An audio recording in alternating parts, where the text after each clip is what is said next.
Hello. ഇന്നെൻ്റെ നാട്ടിലെ കുറച്ച് വിശേഷങ്ങളാണ് കേട്ടോ ഞാൻ പറയുന്നത്. എൻ്റെ വീടിനടുത്തുള്ള കുറച്ച് ഫ്രണ്ട്സായിട്ട് മിക്കവാറും ദിവസങ്ങളിൽ ഞങ്ങൾ വൈകിട്ട് ഇങ്ങനെ നടക്കാൻ ഇറങ്ങാറുണ്ട്. പ്രത്യേകിച്ച് കാരണങ്ങളൊന്നുമില്ല. അവർക്ക് അവരുടെ തടിയൊക്കെ ഒന്ന് കുറച്ച് സ്ലിം ബ്യൂട്ടീസ് ആവണം. അപ്പോൾ അവരുടെ കൂടെ കമ്പനിക്കായിട്ടാണ് ഞാനും പോകുന്നത്. കുഞ്ഞു കുട്ടി വയറുള്ള ഞാൻ ആ വയറൊന്ന് കുറക്കാനെന്ന പേരിലാണ് വീട്ടിൽ നിന്ന് ചാടുന്നത്.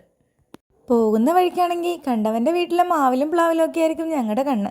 അങ്ങനെ ഓരോ വിശേഷങ്ങളും പറഞ്ഞ് അങ്ങ് നടക്കും. ദാ ഇവിടെ നിന്ന് തുടങ്ങുകയാണ് ഞങ്ങളുടെ നാടിൻ്റെ സൗന്ദര്യം.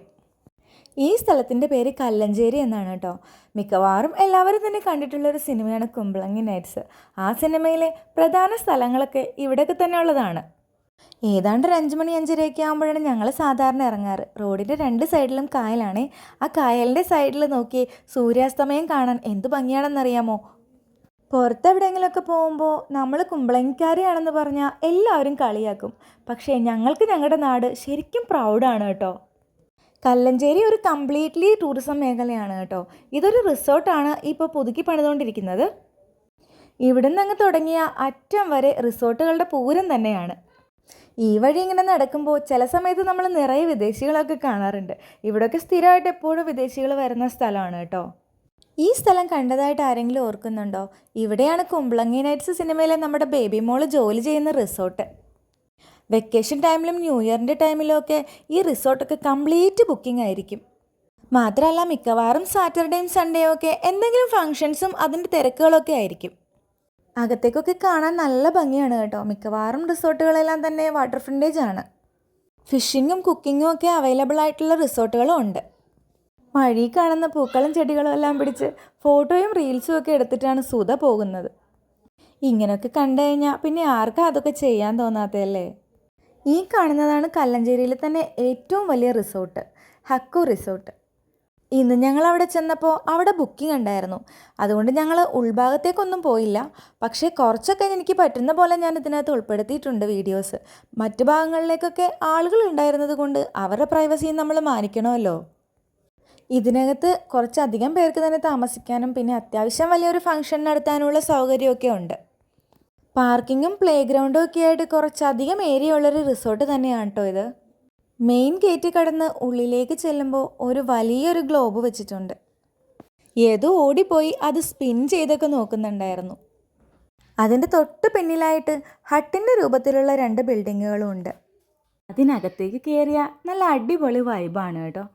തന്നെയുമല്ല ഒരു വലിയ ഫംഗ്ഷൻ നടത്താൻ പറ്റിയ ഒരു ഹാളും ഇവിടെ തന്നെ ഉണ്ട്. അതും വാട്ടർ ഫ്രണ്ടേജ് തന്നെയാണ്. ഇന്നവിടെ ഗസ്റ്റ് ഉണ്ടായിരുന്നത് കൊണ്ട് ഉൾഭാഗങ്ങളിലേക്കൊന്നും ഞങ്ങൾ പോയില്ല. പുറത്ത് മാത്രം കുറച്ച് നേരം ചുറ്റിപ്പറ്റി അവിടെ നിന്നു.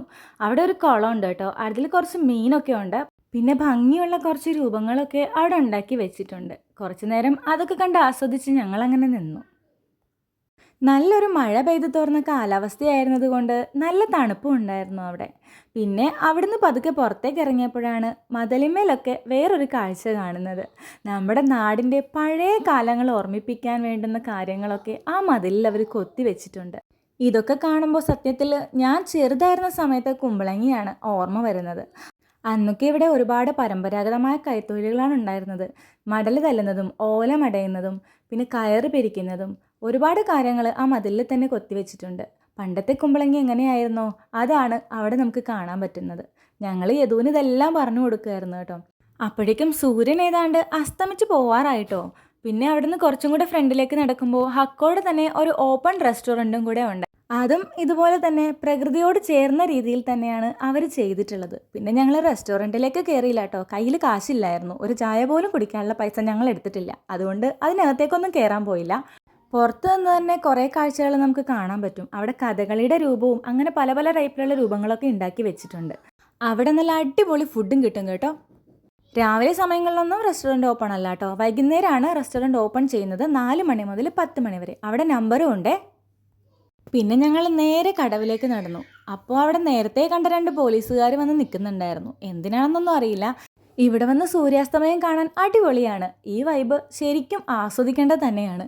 ഇവിടെ വൈകുന്നേരങ്ങളിൽ നാട്ടുകാരൊക്കെ തന്നെ കക്ക വരാനൊക്കെ വരാറുണ്ട്. പിന്നെ ആ വലകളൊക്കെ ഇടാൻ ചെയ്യാറുണ്ട്. പോരാത്തതിനാണെങ്കിലോ നല്ല തണുത്ത കാറ്റും അതും കൊണ്ട് കുറച്ച് നേരം അങ്ങനെ നിന്നു. അവിടെ നമുക്ക് ഇരിക്കാനുള്ള സൗകര്യങ്ങളൊക്കെ ഉണ്ട് കേട്ടോ തൊട്ടപ്പുറത്തായിട്ട്. ഞങ്ങളപ്പോൾ കുറച്ച് നേരം അങ്ങോട്ട് പോയി അവിടെ കുറച്ച് നേരം വർത്താനമൊക്കെ പറഞ്ഞ് അങ്ങനെ ഇരുന്നു. സുധയെ പൂച്ച മാന്തി. വീട്ടിൽ തന്നെ വളർത്തുന്നൊരു പൂച്ചയാണ് ലിയോ ദാസ്. അവനെന്തോ ദേഷ്യം വന്നെന്തോ ചെയ്തപ്പോൾ സുധയെ ഒന്ന് മാന്തിയതാ. അപ്പോൾ അതിൻ്റെ വിശേഷങ്ങളും കഥകളും ഒക്കെ പറഞ്ഞുകൊണ്ട് അങ്ങനെ ഇരിക്കുകയായിരുന്നു കേട്ടോ ഞങ്ങൾ. പിന്നെ എൻ്റെയൊക്കെ ചെറുപ്പത്തിലുള്ള കലഞ്ചേരിയുടെ രൂപമേ ഇതല്ല. എവിടെയാണെങ്കിലും കക്ക വാരലും പുഴുങ്ങലും ഒക്കെ ആയിട്ട് എപ്പോഴും റോഡിലൊക്കെ ചിപ്പികളൊക്കെ കാണാൻ പറ്റുമായിരുന്നു. അങ്ങനെ കഥകളൊക്കെ പറഞ്ഞ് കായലിൻ്റെയും കല്ലഞ്ചേരിയുടെയും വൈബൊക്കെ ആസ്വദിച്ച് കുറച്ച് നേരം കൂടെ ഞങ്ങൾ അങ്ങനെ അവിടെ ഇരുന്നു. അപ്പോഴേക്കും സൂര്യൻ അതിൻ്റെ വഴിക്ക് പോയിട്ടുണ്ടായിരുന്നു. പോരാത്തതിന് നല്ല മഴക്കാരും വെച്ചിട്ടുണ്ട്, നല്ല തണുത്ത കാറ്റ്. ശരിക്കും പറഞ്ഞാൽ വീട്ടിലേക്ക് പോകാനേ തോന്നുന്നില്ല. കുറച്ച് നേരം കൂടെയൊക്കെ ഇരുന്നാൽ കൊള്ളാമെന്നുണ്ടായിരുന്നു. പക്ഷെ മഴ വന്ന ചൂടൻ കുടയൊന്നും എടുത്തിട്ടില്ല. അപ്പോഴേക്കും എന്താ സുധയുടെ കൈയൊക്കെ കാണിച്ചു തന്നു. നല്ല മാന്തവൻ കൊടുത്തിട്ടുണ്ട്. അവനെ വളർത്തുന്നതിനേക്കാൾ കൂടുതൽ ചിലവിപ്പോൾ അവൻ്റെ ആക്രമണത്തിന് കാശ് ചിലവാക്കി ആയിന്ന് സുധ പറയുമായിരുന്നു. നല്ല വേദനയുണ്ടെന്ന് തോന്നുന്നു പാവത്തിന്. അങ്ങനെ കഥകളൊക്കെ പറഞ്ഞ് കുറച്ച് നേരം അവിടെ ഇരുന്നിട്ട് വീട്ടിലേക്ക് പോകാമെന്ന് വിചാരിച്ചപ്പോൾ ഒരു ചേട്ടൻ മീനൊക്കെ പിടിച്ചിട്ട് ഒരു വള്ളത്തിനകത്ത് പറന്നിങ്ങ് വരുവാണ്. കുറച്ച് നേരം അതും നോക്കി തിരിച്ച് നടന്നു. അപ്പോഴത്തേക്കും ഹക്കോ റെസ്റ്റോറൻറ്റിലെ ലൈറ്റൊക്കെ ഇട്ട് പാട്ടൊക്കെ വെച്ചിട്ടുണ്ട്. പിന്നെ ആ പാട്ടും ആസ്വദിച്ച് 2 ചുവടൊക്കെ വെച്ച് മെല്ലെ മെല്ലെ ഞങ്ങൾ നടന്നിങ്ങ് പോന്നു. എൻ്റെ കുമ്പളങ്ങി സുന്ദരിയാണ്, പക്ഷേ രാത്രിയാവുമ്പോൾ ഒന്നുകൂടെ സുന്ദരിയാവും. നിങ്ങൾക്കിതൊക്കെ കാണണമെങ്കിൽ ഒരു ദിവസം എൻ്റെ നാട്ടിലേക്ക് പോരൂ.